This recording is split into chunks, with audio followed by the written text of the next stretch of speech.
Good evening mga fitness. Yan. So papakita ko sa inyo yung aking meal plan diet. So ito yung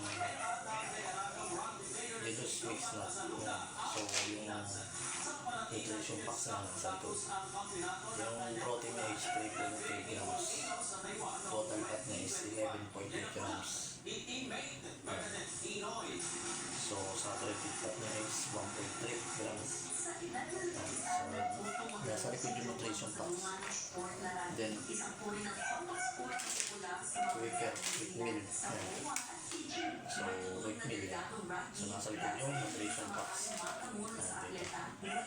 So babasahin nyo ng full ko. Tapos Ovaltine. Ovaltine kasi is meron na siyang calcium. Tapos yung sa protein pa energy essential nutrients. So kung low budget kayo, so wala kayong pera o kung budget, so itlog. So itlog tsaka kamote. Yan. So pang diet.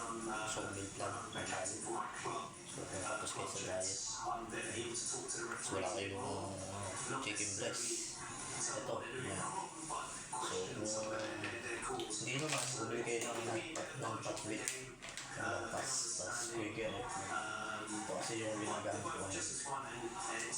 Tapos yung mixed nuts kasi is protein. Protein. Kasi ito kasi yung nasa likod niya is meron siyang total carbohydrates 24. So yung calories niya is 133 yan. Yung protein niya is medyo mababa 1.2. Yung gantahan dyan, pag bumili kayo ng whey protein, so pwede nyo ilagay. So titimbangin nyo lang yung kakainin nyo.